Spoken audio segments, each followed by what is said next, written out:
அண்மையில் நானும் என் ஃப்ரெண்ட் ஒருத்தரும் ஒரு ஃபியூனரலுக்கு போயிட்டு வந்தோம். அப்போ அந்த ஃபியூனரலுக்கு போயிட்டு வந்து கொண்டிருக்க நேரத்தில் நானும் என் ஃப்ரெண்டும் அந்த ஃபியூனரலில் நடந்த சம்பவங்களை பற்றி பேசி கொண்டு வந்தோம்.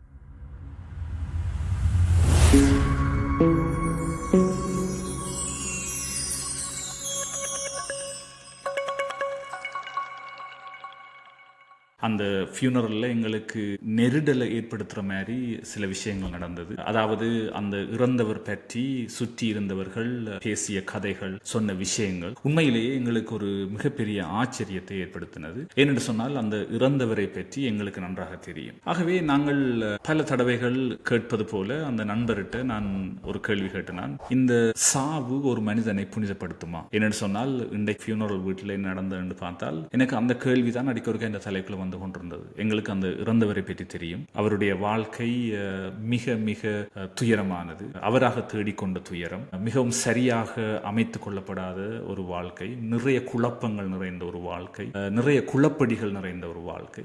ஆனால் அவரை பற்றி மனிதர்கள் அவருடைய இறந்த வீட்டில் பேசிய வார்த்தைகளை கேட்கிற பொழுது மிக மிக ஆச்சரியமாக இருந்தது. மற்றது எங்களுக்கு தெரியும், வளமையாகவே ஒரு இறந்த வீட்டில் அந்த இறந்தவரை பற்றி எப்போதுமே மனிதர்கள் பேசுவது நல்ல விஷயங்களை பற்றி தான். அந்த இறந்தவரை பற்றிய எந்த ஒரு கூடாத நெகட்டிவான விஷயங்களையும் யாருமே பேசுவதில்லை. ஆகவேதான் நாங்கள் இந்த கேள்வியை ஒரே கேட்கிறது, சாவு ஒரு மனிதனை புனிதப்படுத்துமா? அதே கேள்வியை தான் என் நண்பர்கிட்டையும் கேட்டினான். சாவு ஒரு மனிதனை புனிதப்படுத்துமா என்றதுக்கு என் நண்பர் சொன்ன விஷயம் என்னன்னு சொன்னால் நிச்சயமாக இல்லை. பிறகு நாங்கள் அதை பேசிக்கொண்டிருக்க நேரத்தில் ஒரு 4 விஷயங்களை நாங்கள் பேசிக்கொண்டோம். எதற்காக ஒருவர் இறக்கிற பொழுது அவருடைய அந்த இறப்பு சடங்கிலே அங்கே கூடியிருக்கிறவர்களுடைய குடும்பத்தார், அவருடைய நண்பர்கள், அவரை தெரிந்தவர்கள், அவரோடு வேலை செய்தவர்கள் எல்லாருமே அவரை பற்றி ஒரு புகழ்ச்சியாக அவரை புகழ்ந்து பேசுறதுக்குரிய காரணம் என்ன? ஓகே, அவர் உண்மையிலேயே புகழ்ச்சிக்குரியவராக இருந்தால் அதில் எந்த ஒரு புகாருமே இல்லை. ஆனால் உதாரணமாக குடிபோதையில் இருந்து அந்த குடியால் இறந்து போன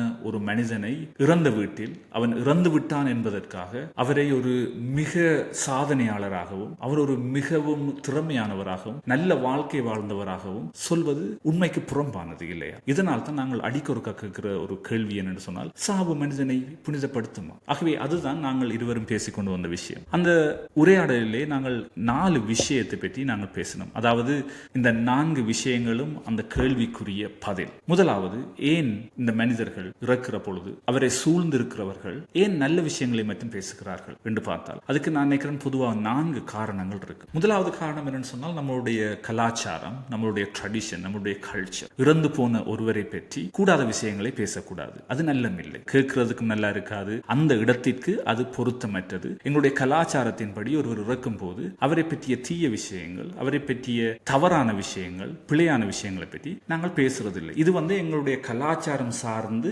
எங்களுடைய வந்திருக்கின்ற ஒரு ட்ரெடிஷன். அதுல நாங்கள் மிக முக்கியமாக யோசிக்கிற விஷயம் என்னென்று சொன்னால், ஒரு மனிதனுடைய செயற்பாடுகளை தாண்டி அந்த மனிதன் மதிக்கப்பட வேண்டியவன். அதனாலதான் நாங்கள் இந்த இறந்த வீட்டில் இறந்தவரை பற்றி எப்போதுமே நல்ல விஷயங்களை பற்றி மட்டும் சொல்றோம். இரண்டாவது பார்த்தோம்னு சொன்னால், நாங்கள் இறந்தவருடைய உண்மையான வாழ்க்கையை பற்றி அல்லது நெகட்டிவான விஷயங்களை பற்றி நாங்கள் அங்க ஏன் பேசுறதில்லை என்று சொன்னால், அப்படி நெகட்டிவான விஷயங்களை பற்றி நாங்கள் அங்கு பேசுகிற பொழுது அது எப்பொழுதுமே ஒரு வழி விமர்சனமாகத்தான் இருக்கு. அதாவது இறந்து போனவர் எங்களுடைய விமர்சனத்தை கேட்டு போட்டு தன் பக்க நியாயத்தை சொல்லுகிற ஒரு சூழல் அங்கு இல்லை இல்லையா? அதனால் நாங்கள் சொல்லுகின்ற இந்த நெகட்டிவான விஷயங்கள், விமர்சனங்கள் எப்போதுமே ஒரு வழியாகவே இருக்கும். அதனாலதான் நாங்கள் சில நேரத்தில் இந்த விஷயங்களை பற்றி நாங்கள் அங்கு கதைக்கிறது இல்லை. மூன்றாவது, அந்த உடலை சுற்றி இருக்கின்ற அவருடைய குடும்பத்தார், அவருடைய உறவினர்கள், அவருடைய பிள்ளைகள், அவருடைய மனைவி, சோ அவர்களுக்கு முன்னால அவர் பற்றிய பிழையான விஷயங்களை நாங்கள் சொல்லக்கூடாது. அப்படி நாங்கள் சொல்லுகிற பொழுது அவருடைய பெயர் கலங்கப்படும். அது உண்மையாக இருந்தாலும் அந்த இடத்துல அந்த பெற்றோரையோ அல்லது மனைவியையோ அல்லது குழந்தைகளையோ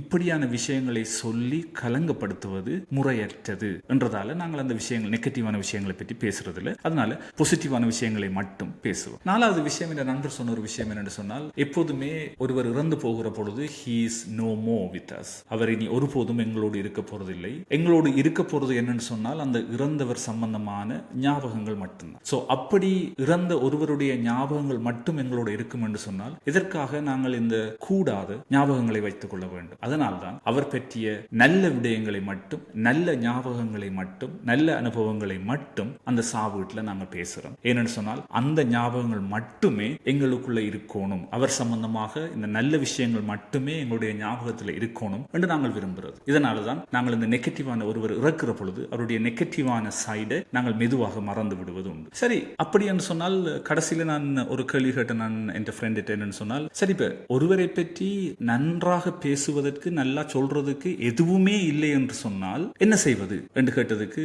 அவர் ஒரு பதில் தெளிவாக சொன்னார். ஒருவரை பற்றி நல்லதாக சொல்லுவதற்கு எதுவுமே இல்லை என்றால் பேசாமல் இருப்பது நல்லது. நான் நினைக்கிறேன் இது இறந்த வீடுகளுக்கு மட்டும் பொருந்தக்கூடிய ஒன்று அல்ல, எங்களுடைய வாழ்க்கையிலையும் இது எங்களுக்கு பொருந்தும். அதாவது ஒருவரை பற்றி நாங்கள் பேசுகிற பொழுது அவரை பற்றிய நல்ல விஷயங்கள் எதுவுமே இல்லை என்று சொன்னால் நாங்கள் செய்யக்கூடிய மிக சிறந்த வேலை என்னென்று சொன்னால் அவரை பற்றி எதையுமே பேசாமல் இருப்பது.